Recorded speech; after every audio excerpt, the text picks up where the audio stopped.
Good morning students. आज हम chapter number 3 करने वाले हैं मैट्रिक्स क्लास 12 का CBSE।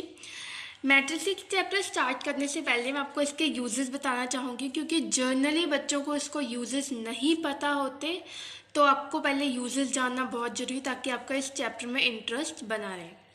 अभी जो आप स्क्रीन पर देख रहे हैं वो भी मैट्रिक्स के कारण ही आप इसको देख पा रहे हैं। आपका जो कैमरा है ये सारा इसमें क्या है, मैट्रिक्स है। ठीक है, जो कंप्यूटर फील्ड्स हैं उसमें मैट्रिक्स का ज़्यादा यूज़ होता है। ठीक है, तो चलिए स्टार्ट करते हैं। मैट्रिक्स होता क्या है? Matrix is an ordered rectangular array of numbers or function. The numbers are called elements. ये तो होगी इसकी इंग्लिश में डेफिनेशन। अब मैं आपको बताती हूँ मैट्रिक्स होता क्या। ये सिंबल है जिससे हम मैट्रिक्स को डिफाइन करते हैं, जिससे हमें पता लगता है कि ये जो नंबर्स हैं वो मैट्रिक्स हैं। ठीक है, सपोज मैंने इसमें नंबर्स लिखी, इनके बीच में कोमास नहीं आते हैं मैट्रिक्स में, और ये जो नंबर्स हैं उनको क्या कहते हैं, हम एलिमेंट्स कहते हैं। ठीक है, अब सिंबल ऑफ मैट्रिक्स, ये अभी मैंने आपको बताया है कैसे इसको डिफाइन करते हैं, ये ब्रैकेट से डिफाइन करते हैं। ऑर्डर ऑफ मैट्रिक्स क्या होता है? ऑर्डर ऑफ मैट्रिक्स जानने से पहले आपको बताना ज़रूरी है, जैसे मैंने ये मैट्रिक्स ले लिया, इस तरफ को कहते हैं रो, नीचे को कहते हैं क्या, कॉलम। ठीक है, इसमें कितनी रोज हैं, 2 रोज हैं और 2 कॉलम्स हैं। ठीक है, अब ऑर्डर ऑफ मैट्रिक्स क्या होता है? ऑर्डर ऑफ मैट्रिक्स क्या होता है? Number of rose into number of columns. ठीक है, अब नंबर ऑफ रोज और नंबर ऑफ कॉलम्स के मल्टीप्लिकेशन को कहते हैं ऑर्डर ऑफ मैट्रिक्स। अब नंबर ऑफ रो को हम m से डिफाइन करते हैं और नंबर ऑफ कॉलम्स को हम n से डिफाइन करते हैं, तो ऑर्डर क्या होता है, m इंटू n। अब मुझे बताइए इसका ऑर्डर क्या होगा इस मैट्रिक्स का? नंबर ऑफ रो कितने हैं, 2, और नंबर ऑफ कॉलम्स कितने हैं, 2। इसका ऑर्डर हो गया 4। आई होप सभी बच्चों को ये समझ आया होगा। चलिए अब नेक्स्ट टॉपिक नेक्स्ट है टाइप ऑफ मैट्रिक्स। सबसे पहले आता है कॉलम मैट्रिक्स। कॉलम मैट्रिक्स में क्या आता है, 1 कॉलम ओनली। ठीक है, कॉलम मैट्रिक्स में सिर्फ 1 कॉलम होता है। इसकी मैं आपको एग्जांपल देती हूँ।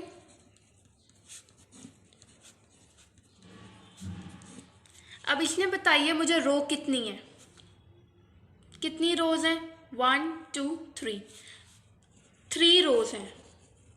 कॉलम्स कितने हैं, 1। कॉलम मैट्रिक्स वही होता है जिसमें कॉलम 1 हो, नो मैटर रोज जितनी मर्जी हो, कॉलम 1 होना चाहिए। ठीक है, अगले पर आते हैं, रो मैट्रिक्स।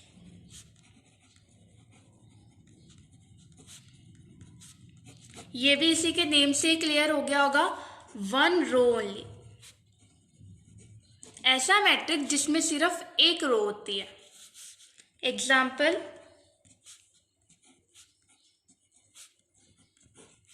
अब मुझे बताइए इसमें कितनी रो है, 1 रो, कॉलम्स कितने हैं, 3 कॉलम्स।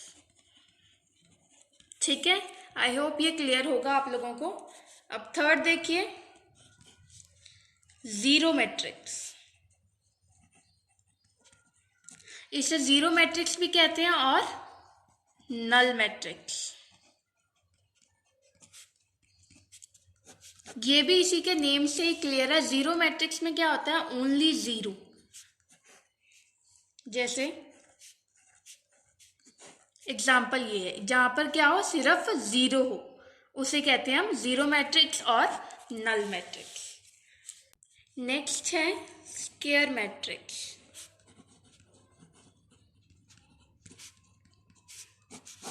स्क्वायर क्या होता है बच्चों? स्क्वायर में क्या होता है, the number of rows is equal to the number of columns. For example, इसमें नंबर ऑफ रोज कितनी है, 2, नंबर ऑफ कॉलम्स कितने हैं, 2। मतलब क्या है, number of row is equal to the number of columns.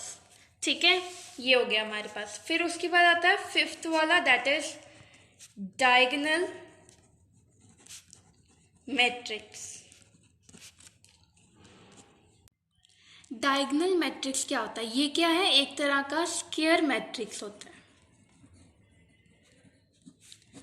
जिसमें सिर्फ डायगोनल एलिमेंट्स होते हैं और सारे एलिमेंट्स जीरो होते हैं। एग्जाम्पल मैं आपको बताती हूँ।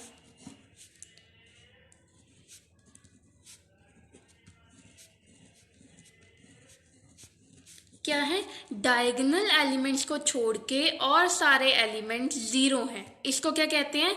Diagonal matrix. इसमें एक बात याद रखनी है कि ये हमेशा स्क्वायर मैट्रिक्स में होता है, हमेशा स्क्वायर में होता है, means number of row is equals to the number of columns. ठीक है, उसके बाद हमारे पास आता है जो नेक्स्ट है सिक्स्थ वाला, that is scalar matrix.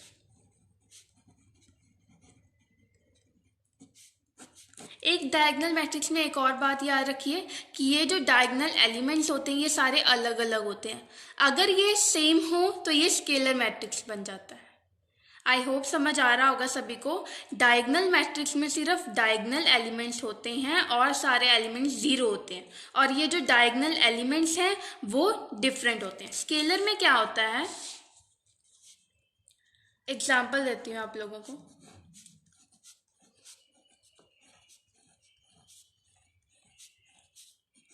Scalar और डायगोनल में सिर्फ एक ही फर्क है कि यहाँ पर एलिमेंट्स, जो डायगोनल एलिमेंट्स हैं स्केलर में सेम होते हैं, और डायगोनल में जो डायगोनल एलिमेंट्स हैं वो डिफरेंट होते हैं।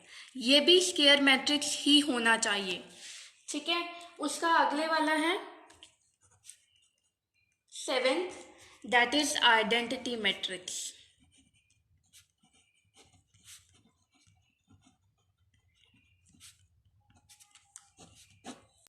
जो आइडेंटिटी मैट्रिक्स होता है बच्चों, ये भी क्या होता है? स्क्वायर मैट्रिक्स होता है। ये भी स्क्वायर फॉर्म में होता है। इसकी एग्जांपल मैं आपको बताती हूँ।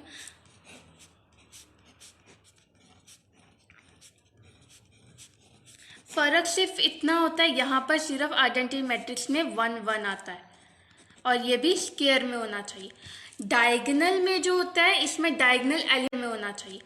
डायगोनल में जो होता है इसमें डायगोनल एलिमेंट, डायगोनल मैट्रिक्स में डायगोनल एलिमेंट्स डिफरेंट होते हैं। स्केलर मैट्रिक्स में डिफरेंट नहीं, सेम होते हैं, लेकिन 1 नहीं होता, और आइडेंटिटी में सिर्फ 1 ही होता है। So that's it for today students, if you like my video, please like, share and subscribe my channel.